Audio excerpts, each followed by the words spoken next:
Access granted. I am the greatest.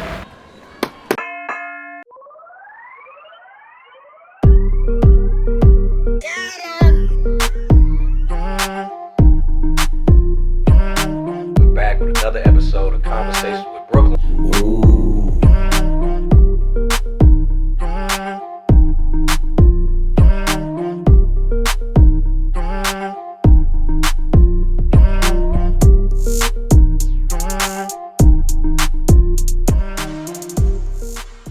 What's up, y'all? It's your boy Brooklyn McLean. It's my main man, Joe, the future Hanks.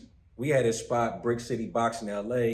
He gonna put me and Caleb through a nice little workout, and we're gonna sit down, chop it up, and have an interview.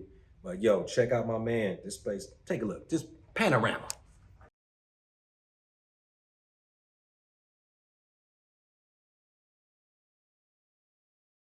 Joe, give them an idea of what to expect when they come work out with you. You're gonna get a high intensity, authentic boxing workout. Bringing the flow from Brick City, North New Jersey, bringing it out here to California. Give you the authentic feel, hard work, some sharpness, and give you an extra skill set to use just in case you got a break in case of emergency. All right, y'all, stay tuned. Jazz, all 2, 1, 2. I say non-stop, it's one drill. I'm real simple. I say 4 and 3, just in straight punches. 1, 2, 3, 4. And then we go make it happen. Alright, simple. So everybody look good. Yeah. You know what I mean? You don't want to get the memo. Let's go. Ready? Yeah. Let's go. 1, 2, 4. Oh, 4. 1, 2, 3, 4, 4. 1, 2, 4. Non-stop, go. Keep going, non-stop, keep going, non-stop. Turn the move. Turn the move. There you go, push that waist. 1, 2, 4. Keep that hand up. 2. Put your weight on it. 2, 4. 2. Drill, non-stop, go.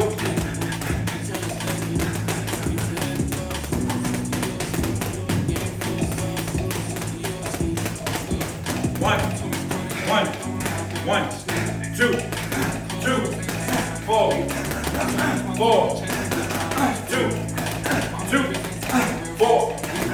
1, 2, 4. 2, 4. Non-stop drill again. Last one. Last one. Keep pushing. Keep pushing. Keep pushing. 10 seconds. 10 seconds. Give me 10 seconds. 5, 4, 3, 2. Great. Brooklyn ain't tell you. Crazy, man. What's up, y'all? It's your boy Brooklyn McLean, and we're back with another episode of Conversations with Brooklyn. Before we get started, do me a favor, hit that subscribe button, leave a comment, like this bad boy, because I got about 24 subscribers and I'm looking for 25. All right, but today I have a special guest, my main man Caleb Pinkett. My man, what's up, this bro? This guy right here, man. So all I'm trying to do, bro, is what I say in every episode, is just take this time, this opportunity to take. We trying to take back our images, one interview at a time. That's right. So just out there trying to change the narrative, because we're not a monolith, and it's not what the public at large think. It's what the media tells them to think. So we don't have no excuses no more. We got the technology, we have the capability where we can tell our own stories. That's right. So let's start with this. What are you most passionate about? Storytelling. I just adore it. It ties into my love of history, which is all story. I'm infatuated with it. It's like the greatest thing on earth. You know what I mean? Like, to be able to craft an idea into a story that is able to not only affect people in ways that help them have a better life, help them see things differently, help them grow, help them dream, inspire them, like that's the greatest thing ever. Like I absolutely love it. You know what I mean? So that I would say storytelling is absolutely my biggest passion. That and music, and it's similar because music is the same thing. It's the expression of your soul, of like who you are, and so I really love that. Okay. You're married. How long you been married? Well, it's 17 years. It'll be 17. We've been together for 20. How's that been so far? Tragedy. Trish, you said I'm just playing.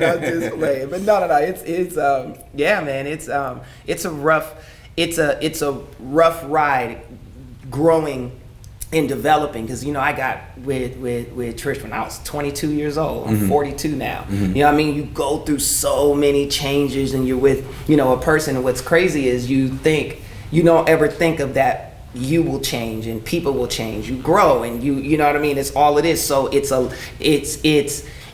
a lot of, you go through rough patches, you go through good things, and what begins to happen though is you start to gain a new appreciation for each other in deeper ways, because romanticism is a lie. Like that's like drugs. They say it's the equivalent of like cocaine on the brain, you know what I mean? But real love for somebody is being able to grow with them and allow them to be who they are fully, who God intended them to be, and still love them and love that form of them, not them being something that you want them to be or that society says they should be. And that's a hard concept to really express and really show and like actually put it into action, because that shit is not always fun. Right. And it hurts, And she, now, because obviously relationships are always a hot topic in general,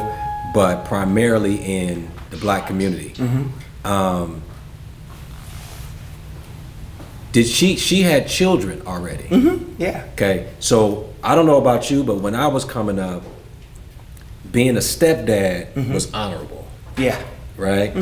And it seems to have shifted now to the point where you're almost a simp. Yeah. They were like, oh, yeah, for taking care of somebody else's financial responsibility, right? So it's more than that. What was that for you, like to be so young, to not have any children of your own, and to get with somebody who already had children? Like, what was that?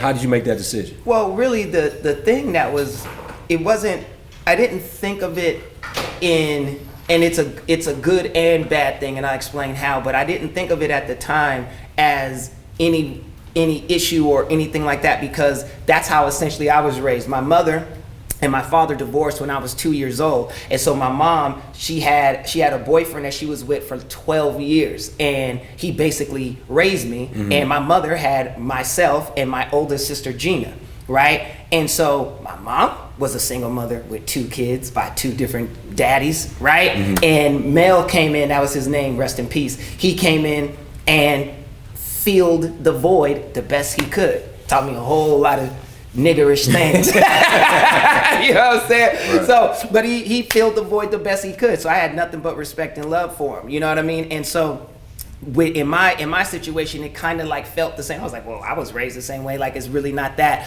But what's crazy is, for me, I started my career at that time. I start working, traveling a lot, and so you're not around as much, right? So there's, financially you're there and you're taking care of stuff, but there's emotional needs, there's, attention, there's stuff like that I know I wasn't always there to give. You know what I mean? And so there's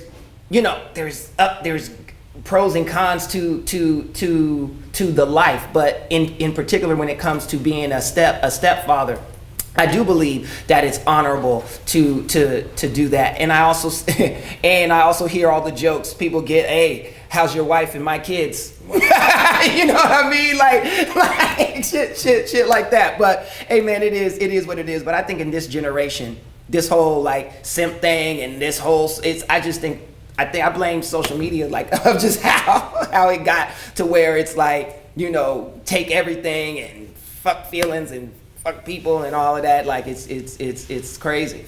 Well, I just want to say this, and it's just an observation I've had of you and your situation on the outside looking in.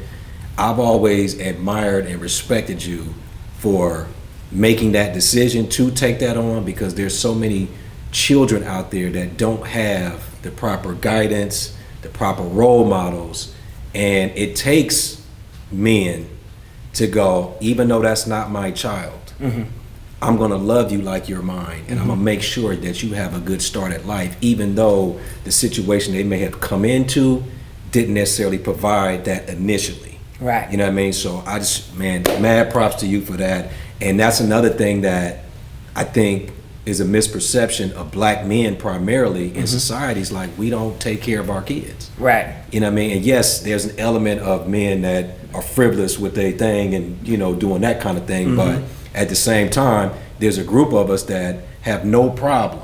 Right. You know, Absolutely. stepping in and being positive role models for our children, because we understand how important it is that these kids are getting off to the right start. 1,000%. And I tell you this, it's going to get a whole lot worse if that Supreme Court reverses Roe versus Wade. It's going to be a legion of children of color with no fathers and unwanted mothers, you know, mothers that don't want them roaming these streets. So, you know what I mean? Like, hopefully, man, we do the right thing with this stuff. But I tell you, you know, being a dad though is like one of the greatest things ever. Like I'm realizing it more now the older that I get. Okay. And also now that I have my own, you know, my own daughter Kayla's 10 now, but it's like you're just like, wow, you really see the impact in the difference when somebody has it. Even having somebody in the home, they're different than kids that went completely without it. Right. You know what I mean? And I think it's definitely a blessing. All right, cool, man. We're gonna come back with more with Caleeb, Pinkett, conversation with Brooklyn. We in Brick City boxing, LA. You see it, Muhammad Ali, Joe Frazier. We doing it. We be right back.